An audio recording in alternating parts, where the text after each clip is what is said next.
For this December 8th, 2012, I'm Brian Gongle. I'm Dan Adams, behind the camera. There, doing the WHO Radio Wise Guys post-show wrap-up. That was weird. I waved at the camera. We already covered a number of different topics on today's show. We talked about how Google is not giving up on Google+. We talked about the war between Twitter and Instagram. We got into that subject of the contractor who's suing his former customer for what she said about him on Yelp. And how probably it's justified, actually. And then about Apple's plans to start assembling computers here in the United States. We did not get a chance, though, to talk about a couple of other things. There's news now that an analysis of lightning strikes could help them predict tornadoes. They noticed after one of the storms went through D.C. earlier this year, they happened to be doing some measurements anyway on lightning strikes and discovered that there was a huge spike in lightning right before a tornado actually formed. A tornado passed by, and then there was a huge decrease in the number of lightning strikes. So, makes sense, yeah. So maybe being able to analyze that, if we can find a way, we can help do an even better job of forecasting where tornadoes will touch down. I think that's really good news, and it's all computing power that lets us do that. I mean, that's not something anybody's standing out by hand, you know, with an abacus, you know, trying to measure these things. With a rod, with a metal rod in their hand during the storm. It clearly requires computing power. So I thought that was a pretty cool story. I thought that was really very interesting. Yeah. Dan had some things that he wanted to chat about as well. Well, a couple things here. First of all, Google is prepping a new Maps application for iOS 6 to run on the iPhone and the iPad. Because, let me say it, let me be the one that says it, Brian. Because Apple's map application sucks. And everybody knows it. In fact, this is how bad it sucks. Apple CEO Tim Cook, it's been a little while, I think a couple weeks ago now, issued an apology for it and then fired the guy that was in charge of it. That was the key component there. Apologies and firings. Yeah. And you know what? That's a very smart thing that they did because that program really did suck. Speaking of the iPhone, T-Mobile, one of the smallest carriers in the country, may be getting the iPhone. Interesting. It's also being rolled out to 50 new countries now. So yeah. South Korea, I believe, is one of them. Guess how many users, how many customers T-Mobile has, Brian? I was shocked at this number. 35 million. Close. Very close. 33. Just a guess. Yeah. I didn't think it was that many.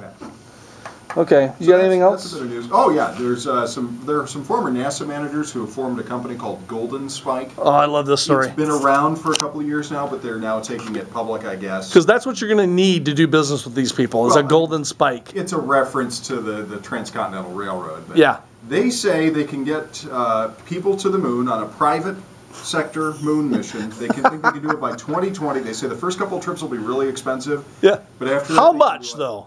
Well, in the like $5 billion range.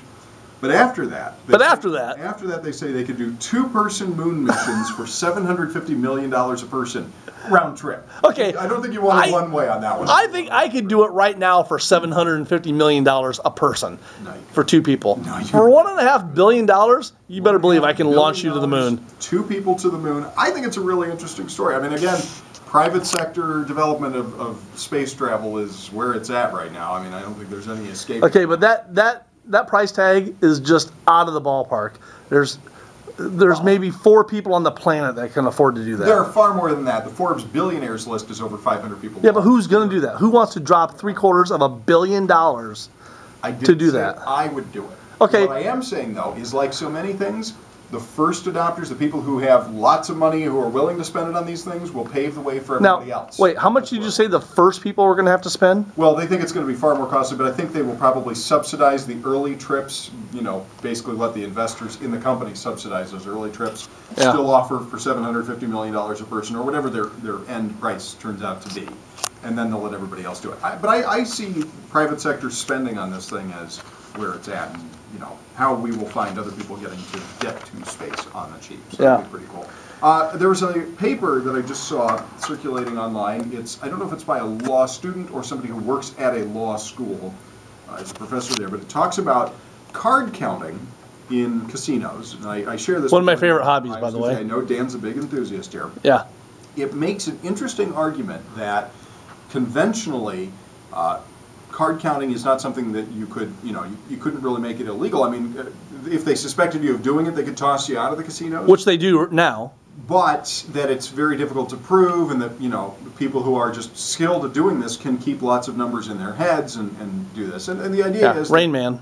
The idea is here that if you know what the cards are that are left in a deck when you're playing blackjack, you have a relative advantage in betting and in knowing what's going to come up. Yes, I've done this, by the way. This paper goes a little further, and it says, you know, if your thoughts are your own, and now your thoughts don't entirely reside always in your head, especially if we start to see people, well, bear with, I know it sounds a little crazy. I'm listening to you. But bear with. There are going to be people who we will see having cognitive implants put in. There will be people who will have a form of, it may be for memory enhancement, it may be for other purposes, but there will be implants that will end up because our brain's not good enough anymore. Well, but I mean, it never has been. That's why there have been libraries. I mean, that's why writing was formed. Our memories are weak, and so we need other ways to... Okay, my arm's getting tired. Get to your point. The point here is that it may not be possible to respect both the privacy of an individual's thought and uphold prohibitions on things like card counting in casinos. They may find that it's impossible to prohibit people from doing that once people start to get these cognitive implants, which could very easily allow people to count cards without having to... I guarantee you, when people start getting those implants and casinos realize that they're losing money at it, they will have some type of scanner so that if you walk in and you have one of these implants, they're just going to escort you to the door. They might. But I find it very interesting because that future is not far off, and the law doesn't know how to deal with it yet. Yeah, that's the key right there. That's the key. The law doesn't know how to deal with it yet. We have copyright, we have, you know, IP law, but we don't know how to deal with stuff like this when part of your brain may be outside your physical body, but it's just as integral to your ability to think as what's inside your... That's a bizarre story. Your cabeza. I mean, that can be pretty interesting. All right, I have an article here, I believe, it shows the beginning of the demise of Google. Well, I've said it before, and I will say it again. They won't make it past 2020 as a dominant search engine. Google Apps is no longer free for business users. $50, I believe. $50 a year per user, or just $5 a month per user. Google Apps is it's a suite of their business-oriented services. Word processor, spreadsheet. Is there a presentation program in there? I don't use it. So. I don't know. So Google has announced that up until now, if you had a small business, 10 or fewer users, you could set up an account for free, and you would get, you know, Google Apps, Google Docs, Google Drive, which is their storage system, and all this stuff. They are now charging $50 per user per year for this. Yep, and they're calling it. It's called Google Slides. That's what you were talking about there. So Sheets for spreadsheets, Docs. Drive for storage, Calendar for... Honestly, man, I don't like Google's calendar program. No, I don't either. I hate to say this, but I just find it so disappointing and inconsistent. But that's a different argument. So, yeah, I think this is the beginning of the end for Google right now. Well, I don't know. They're admitting that they need to make more money. I don't think that's necessarily what they're doing either. I think what they're trying to do is wean people from the free model. I got one more story. You got anything else? Nope, go for it. Okay. Here's one that's really, really cool. Some students at a high school in Texas, actually they were in middle school 4 years ago when this happened. They signed up for a program from NASA that they would get, they formed an astronomy club, and NASA would send them photos to be analyzed of different parts of space. Okay? And in their astronomy club, they would analyze these photos and then send them back. And this is a program that NASA does with a lot of schools around the country. Okay? It's kind of like, it kind of reminds me of SETI. Remember the SETI at home? Well, you can still to this day, you can get the screensaver to run on your computer, and it'll analyze chunks of data looking for extraterrestrial life. And if your computer is the one that discovers some evidence of this, they'll give you credit for it.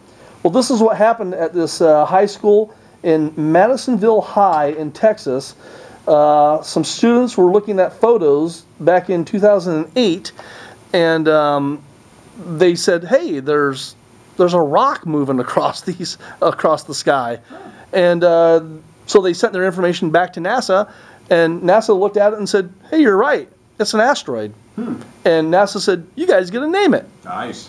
So it's now called, I love this name, 269323 Madisonville High is the name of this asteroid now. Okay. Well, when that thing comes and slams into Earth in 75 years, Madisonville High gets all. This asteroid is confirmed that it is orbiting between Mars and Jupiter, Okay. and it's just floating out there. And these high school students, or actually junior high students at the time, because they're all in high school now, Right. were the first ones to see it. I think that's pretty cool. And here is SETI at Home over here. You can still actually download that program and participate, use your computer's spare processor time to discover things out in space. Yeah, it's a very.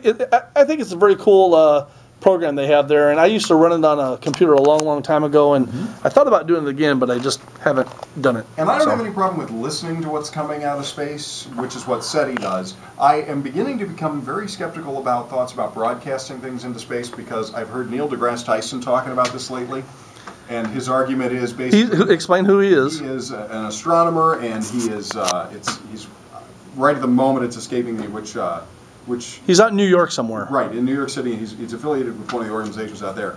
But his argument is that if the difference between us, from a DNA perspective, the difference between us and chimpanzees is as small as it is, and it's like 3 to 5% of your DNA. It's just a tiny very small single-digit percentage point. He said, if you look at the difference between what they can do and what we can do, and if it's that much in terms of like this part of your DNA, if we are that much different from whatever alien life might be out there, how do we know we're not the chimpanzees? Yeah. Oh, I agree. Or it could be the other way around, too. Yeah, but in that case, they probably aren't broadcasting. Probably not yet, So no. he makes the argument, I guess, that maybe we shouldn't be advertising. Hey, we're stupid! Yeah. Just hanging out here, everybody! Maybe we shouldn't be advertising that we're sitting out here undefended. And if you've read The Hitchhiker's Guide to the Galaxy, you know why that's an extra funny idea. Might have an intergalactic highway we want to build through. So that's all I got today. That's it for us for today. This is December 8th, 2012. We are the WHO Radio Wise Guys. Visit us online at whoradiowiseguys.com. And when we are not preempted by things like basketball or you football, can hear us online at whoradio.com. I'm Brian Gongle, behind the camera. I'm Dan Adams. And we are the WHO Radio Wise Guys. Thanks for joining us today. Yeah, thank you. We'll be back on December 29th for a full 2-hour show. Exciting times ahead. All right. See you then.